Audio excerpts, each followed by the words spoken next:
আজকে যে সত্য ঘটনাটা শুরু করছি, দিল্লির ঠিক পাশেই রয়েছে গাজিয়াবাদ। গাজিয়াবাদের ভারত সিটি সোসাইটি নামের একটা নামকরা সোসাইটি, যেখানে 1000 ফ্যামিলির বসবাস। সেই সোসাইটির 9 তলার একটা ফ্ল্যাট 3 আর 4 ফেব্রুয়ারির মাঝখানের যে রাত্রেবেলায় 2টোর সময় সেখানকার একটা ফ্ল্যাটের 9 তলা থেকে, মানে প্রায় 80 ফুট ওপর থেকে, একই বাড়ির 3টে মেয়ে, 3 বোন, বয়স 16, 14 আর 12। তাদের নাম নিশিকা, প্রাচী আর পাখি। 3 জন একসাথে 9 তলার ব্যালকনি থেকে নিচে ঝাঁপিয়ে পড়েছিল। খুব জোর আওয়াজ পেয়েছিল আশেপাশের লোকজনেরা। সবাই এসে জড়ো হয়েছিল।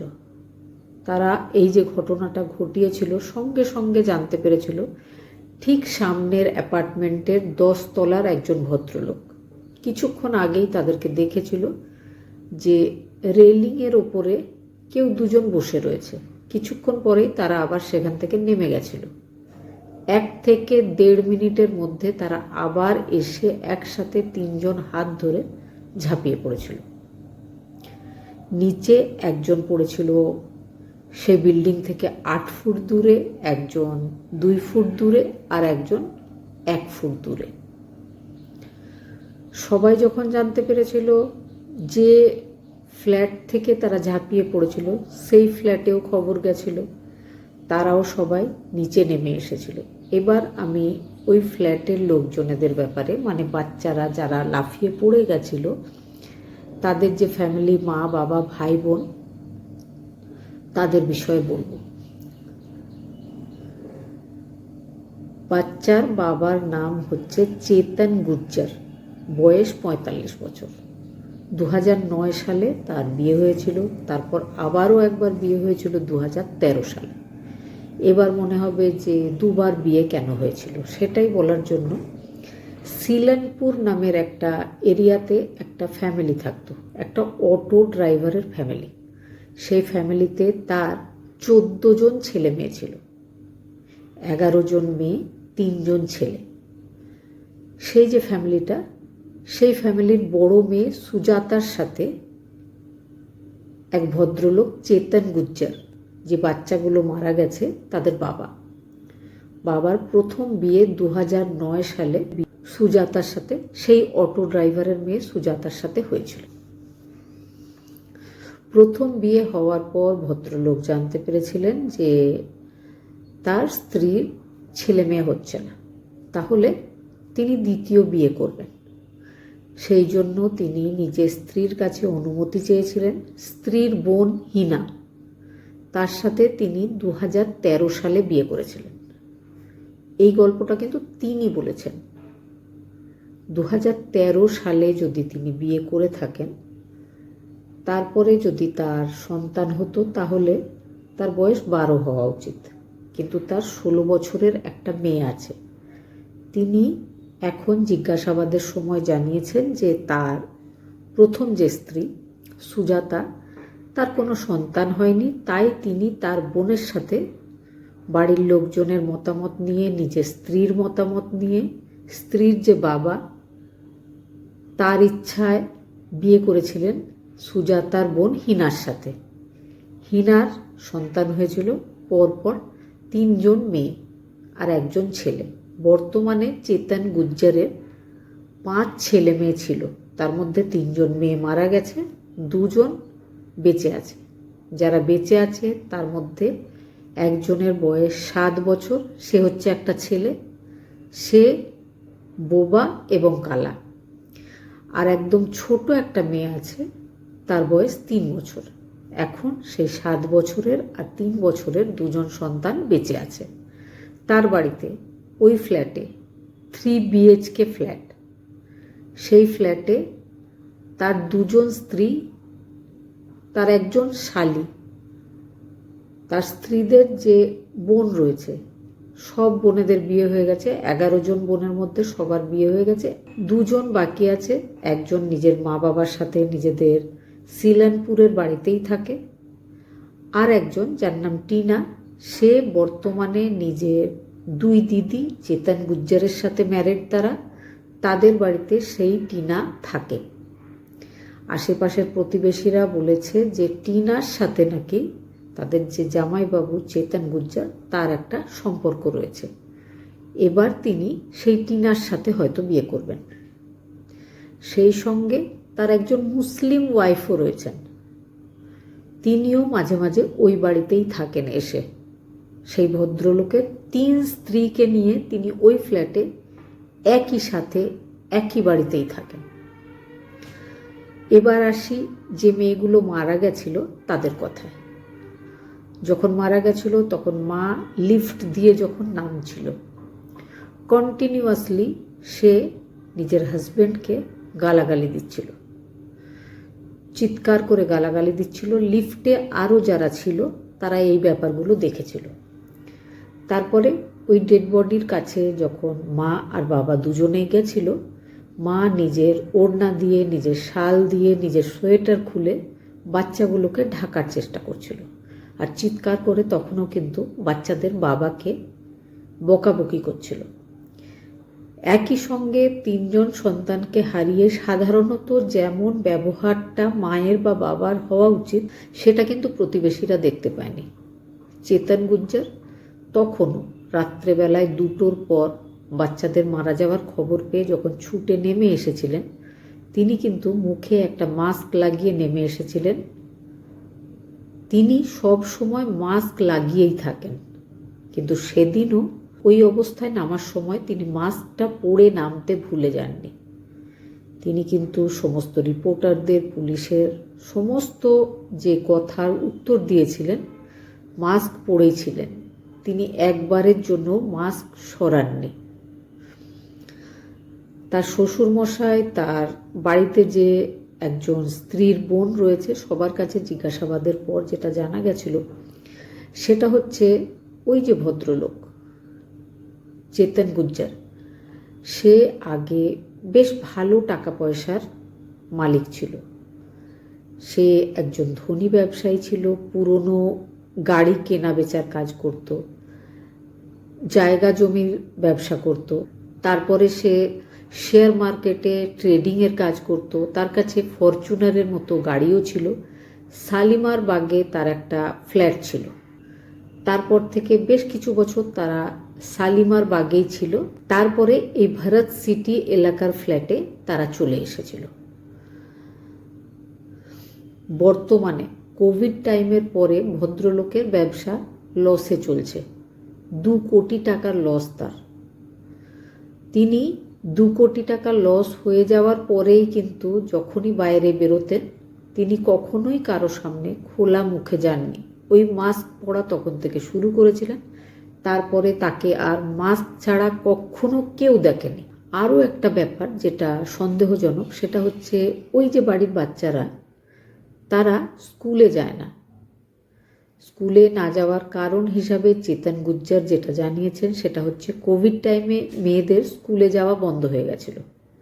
কোভিড টাইমের পরে যখন তাদেরকে স্কুলে পাঠানোর কথা বলা হয় তারা স্কুলে যেতে চায়নি, কিছুতেই নিজেদেরকে স্কুলে তারা মানিয়ে নিতে পারছিল না। তারপর থেকে তারা স্কুলে যায় না, তারা সব সময় বাড়িতেই থাকে, একটা ঘরে বন্ধ হয়ে থাকে।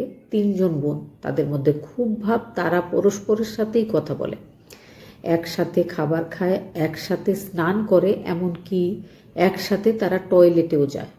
এতটাই ভাব তাদের মধ্যে। ভাব এতটা ঠিকই, কিন্তু এটা কিন্তু কোনো নর্মাল ব্যাপার বলে মনে হচ্ছে না। তারপরে কোভিড টাইমের সময় তারা বিশেষভাবে কোরিয়ান গেম আর কোরিয়ান ড্রামা দেখাতে আসক্ত হয়ে পড়ে। সারাক্ষণ তারা ওটা নিয়েই থাকে। এই বয়সেই তারা নিজেদেরকে কোরিয়ান ভাবতে শুরু করেছিল। তাদের মনে হয়েছিল তারা কোরিয়ান, ইন্ডিয়ানদের সাথে তারা চলবে কিভাবে। তার মাসি আর তার দাদু, তারাও দুজন বলেছে যে আগে আগে তাদের মেয়ে সুজাতা মাঝে মধ্যেই কোনো ফেস্টিভ্যালে বা রাখি উৎসবে রাখি বাঁধার জন্য বিভিন্ন গিফট নিয়ে তাদের বাড়িতে আসতো। কিন্তু পরবর্তীকালে যখন তাদের আর্থিক অবস্থাটা খারাপ হয়ে যায়, তারপর থেকে সুজাতা বাপের বাড়ি যাওয়াও প্রায় বন্ধই করে দিয়েছিল। বাপের বাড়ি আর যেত না। চেতন গুর্জারের একটা ফরচুনার গাড়ি ছিল, প্রচুর পয়সার মালিক ছিলেন তিনি, সেগুলো সব ধীরে ধীরে বিক্রি হয়ে গেছে। বর্তমানে আর্থিক অসুবিধার মধ্যেই তিনি দিন কাটাচ্ছেন, কিন্তু ফ্যামিলিতে রয়েছে 3 জন স্ত্রী, একজন স্ত্রীর বোন টিনা আর তার 5খানা সন্তান। খরচা কিন্তু তার সংসারের পেছনে কম নয়। তিনি যে ফ্ল্যাটে থাকেন সেটার রেন্ট আছে 14,000 টাকা। 3 জন মেয়ে একটা রুমেই থাকতো। বাবার ফোন, মায়ের ফোন নিয়ে তারা গেম খেলতো। বাবা আর মা যখন বুঝতে পেরেছিলেন যে মেয়েরা এতটা আসক্ত হয়ে পড়েছে ফোনের উপরে, তাদের অ্যাডিকশানটা কাটাবার জন্য তাদের কাছ থেকে ফোন কেড়ে নেওয়া হয়েছিল। যেদিন এই ঘটনা ঘটেছে সেই দিনও সন্ধেবেলায় 7টার সময় তার বাবা তাদের ফোন কেড়ে নিয়েছিলেন। তারা আবার 10টার দিকে বাবার কাছ থেকে ফোন নিয়ে যায়। 10টা থেকে 12টা পর্যন্ত তারা ফোন দেখেছিল। তারপরে আবার তার মা তাদের কাছ থেকে ফোনটা কেড়ে নিয়েছিল। তারপর বাড়ির সব লোকজন ঘুমিয়ে পড়েছিল, তারা 3 জনও ঘুমিয়ে পড়েছিল। কিন্তু তারা হয়তো ঘুমিয়ে পড়েনি। 2টোর সময় তারা এই ঘটনা ঘটিয়েছিল। তবে তারা যে ঘরটাতে ঘুমায় সেই ঘরে এই ঘটনা তারা ঘটায়নি। তার পাশের ঘর, যেটা তাদের পুজোর ঘর, সেই ঘরের ভেতর দিয়ে তারা ঢুকে ভেতর থেকে দরজাটাকে বন্ধ করে দিয়েছিল। পুজোর ঘরের বাইরেই রয়েছে ব্যালকনি। পুজোর ঘরের রাস্তা দিয়ে ব্যালকনিতে গিয়ে 3 জন বোন একসাথে এই ঘটনা ঘটিয়েছিল। তারা যে রুমটাতে থাকতো সেই রুমটাতে যখন যাওয়া হয়, সেই রুমটাতে মেঝেতে তার বাবার, তাদের নিজেদের বাবার সাথে তাদের অনেক ফটো মেঝেতে লাগানো ছিল। আর দেওয়ালে লেখা ছিল আই এম সরি পাপা। বারবার তারা নানান জায়গায় বাবার ব্যাপারে কিছু না কিছু লিখেছে। এমনকি তারা যেখানে টিউশন পড়তে যেত সেখান থেকে জানানো হয়েছে যে তাদেরকে তাদের নাম জানতে চাইলে তারা নিজেদের বিভিন্ন কোরিয়ান নাম রেখেছিল। ইন্ডিয়ান নামগুলো তারা বলতো না। তার বাবা বলেছে যে কোরিয়ান যে ড্রামা বা গেম যেগুলো আজকাল ইয়ং জেনারেশন খেলে বা দেখে, সেটাতে আসক্ত হয়ে থাকে, সেগুলোকে বন্ধ করে দেওয়া উচিত, কারণ তিনি একসাথে নিজের 3 জন সন্তানকে হারিয়েছেন। আরও একটা ব্যাপার যেটা চেতন গুর্জারের শ্বশুরমশাই জানিয়েছেন, সেটা হচ্ছে তার এক মেয়ে 6 বছর আগে যখন শালিমার বাগে থাকতো চেতন গুর্জার আর তার ফ্যামিলি, সেই সময় তার একজন মেয়ে যার নাম আঁচল, সে নিজের 2 দিদির বাড়িতে গেছিল বেড়াতে। সে সেখানকার ফ্ল্যাটের ব্যালকনি থেকে কাপড় শুকাতে গিয়ে স্লিপ করে 3 তলার ওপরের ব্যালকনি থেকে নিচে পড়ে গেছিল। একই রকমভাবে সেও কিন্তু মারা গেছিল। সেই ভদ্রলোকের 14 ছেলে মেয়ে, আগেই বলেছি, তার মধ্যে একজন মেয়ে ওইভাবে মারা গেছিল, আর একজন ছেলে নিরুদ্দেশ হয়েছিল। ফ্যামিলিগুলো কেমন যেন অদ্ভুত, এই রকমটাই মনে হয়েছিল এই ব্যাপারগুলো শোনার পর। তবে সেই সময় আঁচল ঠিক কিভাবে মারা গেছিল সেই নিয়ে বিশেষ আর কোনো তদন্ত হয়নি। এটাই মেনে নেওয়া হয়েছিল যে কাপড় শুকাতে গিয়ে ব্যালকনির রেলিংয়ে সে দাঁড়িয়ে স্লিপ করে নাকি পড়ে গেছিল। 3 জন মেয়ের বাবা যখন বিভিন্ন রিপোর্টারদের সাথে কথা বলছিল তখন তাকে দেখে একটুও বিচলিত বা তাকে দেখে মনে হচ্ছিল না যে কিছুক্ষণ আগেই সে নিজের 3 মেয়েকে একসাথে হারিয়েছে। সে একদম ইমোশনলেসভাবে কথাগুলো বলে যাচ্ছিল। কিন্তু ঘটনার পর থেকে তার যে মা বা তার যে মাসি, যারা একই বাড়িতে থাকতো, তারা একবারও বাইরে বেরোয়নি। তারা কোনো রিপোর্টার বা কোনো পুলিশের সাথেই কথা বলেনি।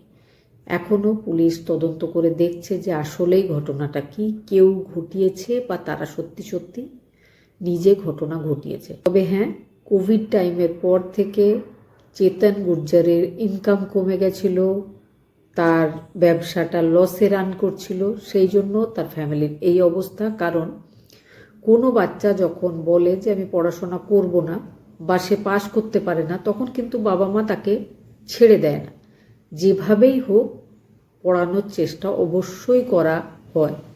চেতন গুর্জারের মেয়েরা বলেছে স্কুলে যাব না, তাদের কথা মেনে নেওয়া হয়েছে, তারা স্কুলেও যায় না, তারা দিনরাত বসে বসে কোরিয়ান ড্রামা দেখে। তারা নিজেদের যে ডায়েরি লিখেছে তাতে বারবার লিখেছে যে আই এম সরি।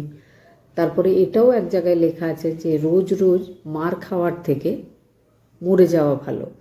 এখানে একবার উল্লেখ নেই যে তাদেরকে কে মারে, মা না বাবা, কিন্তু তারা মানসিক রূপ থেকে যে পুরোপুরি সুস্থ নয় এটা বোঝা যাচ্ছিল তাদের ঘরের অবস্থা দেখে বা অন্যান্য প্রতিবেশীদের কথা শুনে। তারা বেরোয় না, কারোর সাথে মেশে না, তারা সব সময় ঘরেই থাকে, কেউ তাদেরকে সেইভাবে জানেও না। আর একই বাড়িতে একজন লোকের 3 জন স্ত্রী, একজন স্ত্রীর বোন, সবাই তারা একসাথে একই ঘরে থাকে, আর 3টে মেয়ে অন্য একটা ঘরে, আরও একটা ঘর সেটা তাদের পুজোর ঘর। এইভাবে কিন্তু সত্যি সত্যি আজকের যুগে একটা বাড়িতে একটা হাজব্যান্ডের 3 জন স্ত্রী একসাথেই একই রুমে থাকে শুনতে পাওয়া যায় না। যাই হোক, যে কারণে ঘটনাটা ঘটে থাকুক, সত্যি সত্যি খুব কষ্টকর, খুব দুঃখের একটা ঘটনা। ঘটনাটা শোনার পরে যদি কোনো মতামত থাকে অবশ্যই কমেন্ট করে জানাবেন। খুব ভালো থাকবেন, সুস্থ থাকবেন, সাবধান থাকার চেষ্টা করবেন।